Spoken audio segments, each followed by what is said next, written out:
let's go and do some free agents. I just wrote a handful of them down. I really don't. Everything we predict is going to be completely wrong, probably. But oh well, Well, it's still fun to yeah, and do. like you said, there might be some guys who get franchise tagged and not allowed to hit the open market. But as of right now, no one has been tagged, so everyone's free to go wherever they so choose. So And well, if you want, Dylan, I can go first. I will tell you the first player I have because I just got five. okay, I wrote down a handful just so Yeah. we don't, in case we don't take them. Mm-hmm. But But yeah, the first free agent I had in the ideal landing spot, I think for him was Javon Hargrave from Philadelphia, and he's going to find for me a new home in Chicago. okay, The Bears they need help up front. They have a lot of cap space. Matt Eberflus wants to rush four and play seven in zone. You need those big bodies up front. He had a great year in Philadelphia. He can be a stalwart up front. And that just, like I said with the Chiefs, it gives the opportunity for Bears to get someone in the middle who's not a 21-year-old kid, who's been an adult and played great in this league. And I think the Bears could use him. And selfishly, do I wish that Hargrave and Chris Jones would be paired together? Absolutely. But do I think that can be financially done? I don't think so. So I'll say Javon Hargraves to the Chicago Bears. all right, okay. I will. I'll start with. I'll put. I got Jimmy Garoppolo, Okay. and I don't. He's not coming back to San Francisco. I think he can go to a roster, go to a team that's ready to compete in the playoff. That's a playoff ready now, win now mode. Yep. Um, all reports, he's a great locker room guy, gets along with everybody. Players love being around him.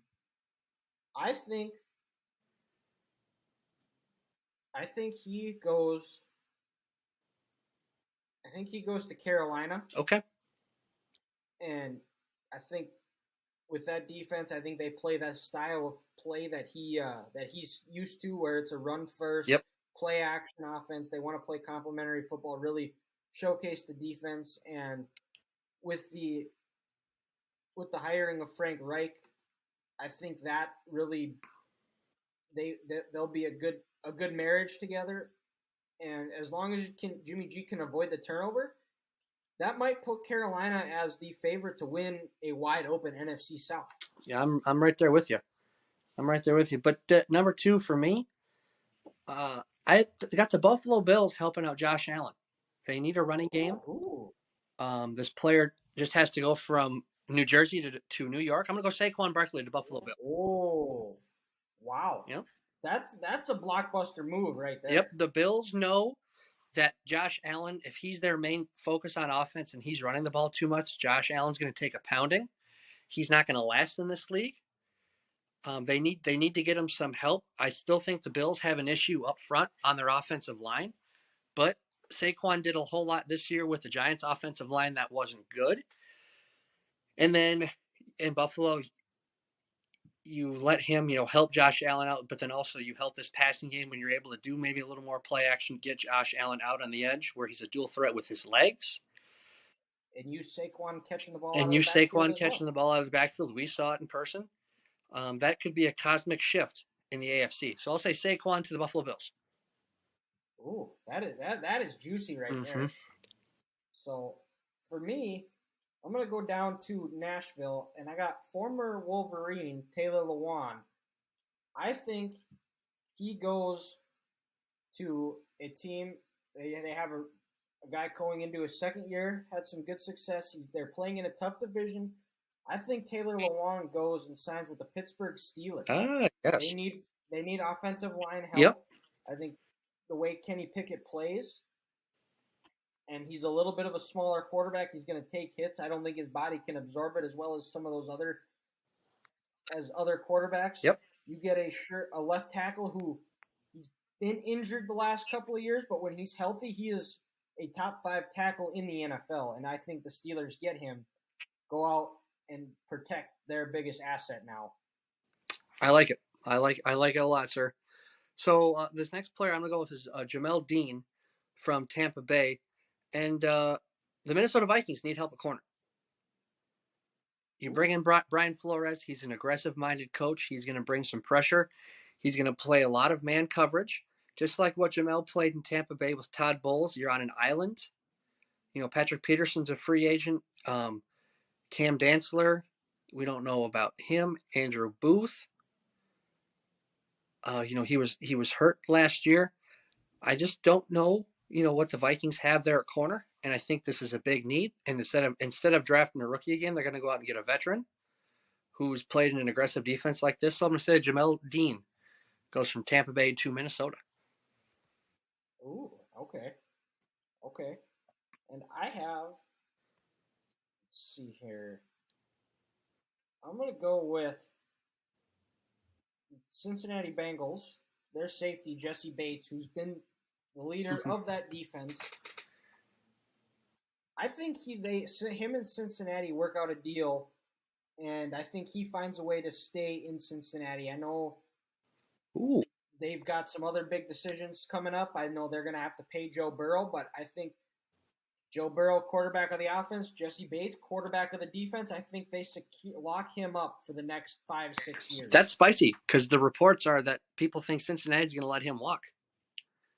So that is spicy, though, if Cincinnati could figure it out and keep him there. And then, so Dylan, right here, I'm going to give your Dallas Cowboys some help at a position that I talked about at wide receiver 3. And what was once mine is now yours, in Mecole Hardman. Ooh. Oh, okay. I would approve of that. And I say that because in this aspect, Mecole, he's kind of a skinnier version of a Randall Cobb. He can play in the slot. He's that fast guy. He's a one-on-one matchup nightmare. And then also, let's say something doesn't work out with Dallas and Zeke's not on the team anymore. With what Mecole can do on those jet options, he can score a lot in the red zone for Dallas, and I think that's going to help free up CD to really get those one-on-one matchups and take advantage of the short underneath routes if Mecole is going deep and taking the top off the defense. And I think he's going to have something to prove. And, he'll be going to, a good quarterback in Dak, not a Pat Mahomes, but he won't be taking a total nosedive from his old person getting the ball. So I'm going to say Mecole goes to Dallas, and he acts as that number 2, number 3, but that slot receiver in Mike McCarthy's offense. Okay. I like that.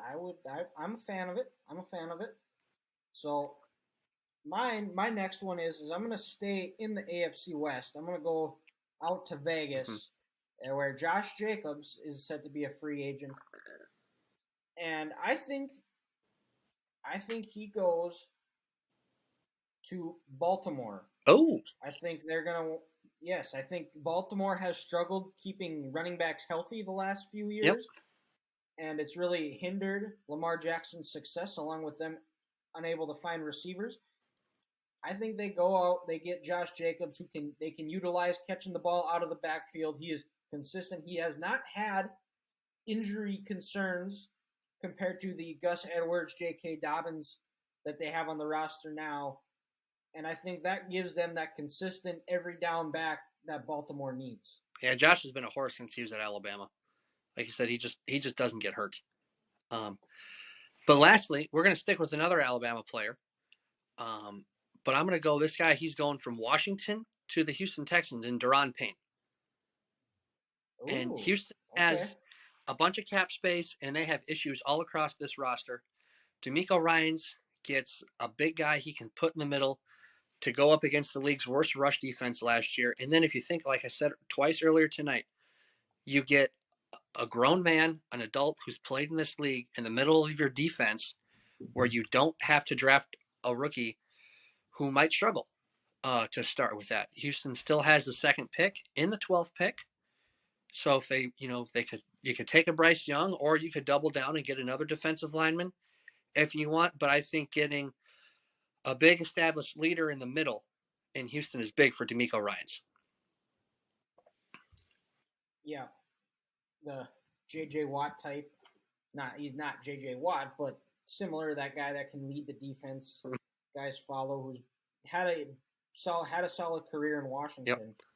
I'm glad he's out of the NFC East. Hopefully the Texans listen to you, Grant. And my next one is, and this is our last one, right? Yes, sir. Okay. I'm gonna go with Derek Carr. I think he is reunited with the head coach that drafted him. I think he goes down to New Orleans. I know they tried to trade for him. He waived it because that way, by waiving him, is he can work out a deal, a more team-friendly deal where they can go out and sign some free agents. So yes. I think Derek Carr goes and plays for New Orleans next year. And in a division that's wide open, if you can have probably the best quarterback in the division, it gives you a leg up on trying to win the NFC South next year. Yes, it does. And I suppose let's just throw one in for fun. And I think this is where Ethan is actually. I think he's similar to what Aaron Rodgers just came out of. I think Ethan's in a darkness retreat right now. I don't know if that's.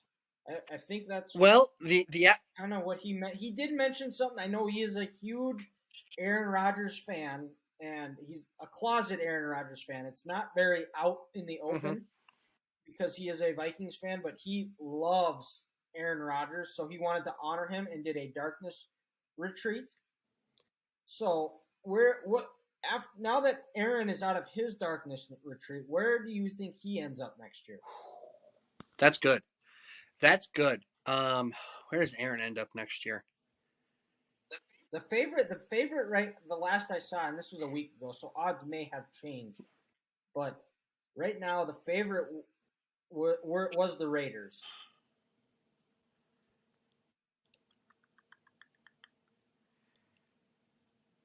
I don't know if the Raiders are going to be able to take on that contract with Devontae's deal and Max Crosby. Just because I want to see how Aaron reacts in this city with this media, I'm going to go the New York Jets, where he's back with Nathaniel Hackett, who he said was his guy. Maybe Aaron also didn't like him and wanted him out of Green Bay and pumped him up and almost sabotaged him for his time in Denver. But I'll go the New York Jets. Okay. You know what? I think I would probably agree with you. I think he also goes to the Jets, gets to play with his old coach. And, I thought about saying the Niners, but I think they want to try to go with Trey Lance or Brock Purdy, but Brock Purdy will be out. Mm-hmm. But yeah, I don't think he comes back to Green Bay, but we've said that about the last three off seasons, and he still finds his way back to Green Bay. But another one too is maybe he goes to the Bears. He has said that he owns the city of Chicago. That is true. And that way they could go and draft somebody. They move on from Justin Fields. They shore up that defense, find some receivers, running backs. But maybe that's something. Probably not, but I think that would kind of be fun. Wouldn't that be a storyline? Wouldn't there be some talking? It would be like Brett Favre going to the Vikings. Yeah, wouldn't there be some talking points if that were to happen? Oh, for the sake of this show, I hope it happens. Absolutely. But all right, well, that's I think that's all we got for NFL talk. You got anything else? Is there any other free agents you want to discuss? I think it's going to be an interesting year for the quarterbacks. Yeah, well, I would agree because Lamar Jackson is someone to keep an eye on. I think he's going to be kind of the domino that puts things in motion. Can I be honest and give my opinion? My take on that situation. Yeah, it's not going to be a story. What we have this show for. It's not going to be a story because Baltimore is going to say, "Tag, you're it. You're not going anywhere." I think they're going to tell Lamar, "You can either play for us next year, we can try to work on this long-term deal, or you can sit a year out and not play football and not make any money." In all honesty, because what else are the Ravens going to do? Who are they going to go for? Like throwing this idea. Well, they did have a Pro Bowl quarterback on the roster. Shut up. Shut up. No, no, that's dumb. That's ridiculous. I don't think Lamar's going to go anywhere. I think Baltimore's going to franchise him, and they're going to say you're either playing here or you're not playing next year. The talk of, oh, he might go to Atlanta or he'd love to go to his home team in Miami. He's not going to have the opportunity to go there. And I don't think Lamar's going to sit out because I think he loves football too much. And with the new offensive coordinator, is it what, Todd Munkin? Munchkin? Yep, Munkin? yep, from Yep, Georgia. he's going to Yep. have too much to prove as a passer because this is now more of a pass-happy offense that he'll play on a one-year deal. Okay. Could be, yeah. And I like that hire of Todd Munkin. Mm-hmm. I think their biggest thing is they got to find some receivers. Oh, boy, do they.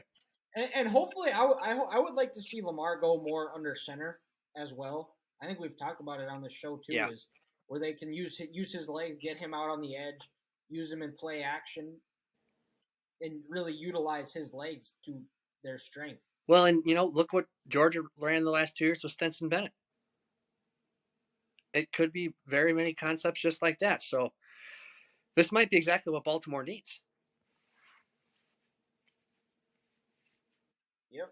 And I think now, yeah, I think that now finishes it up. Carson Wentz, we'll see where he ends up. The Commanders cut him today, freeing up $26 million in cap space. Hopefully, he's able to find a landing spot, whether it's a starter or a backup, which is probably going to be the latter. As a I'll say something real quick. Chad Henne retired, so the Chiefs need a backup quarterback. Ooh. I think they're going to take a flyer on one of those old Washington guys to be their backup, whether it's Taylor Heineke or Carson Wentz. You come in, I think this is a good 1-year spot to kind of, just like Nick Foles, regenerate your career, learn under Andy, talk with Patrick, be in that locker room. And for some reason, if Patrick goes down for a weird injury or something, with Andy and with those weapons around there, I feel real comfortable with those guys coming in and playing well. So I think for the Chiefs' sake, they're going to have an old Commanders quarterback be their backup next year, whether it's Taylor Heineke or Carson Wentz. I think they get a veteran on a 1-year deal who kind of needs to regenerate his career, and Andy's just the guy for that. All right, you heard it here first. Carson Wentz or Taylor Heineke are going to be the Chiefs' backup next year.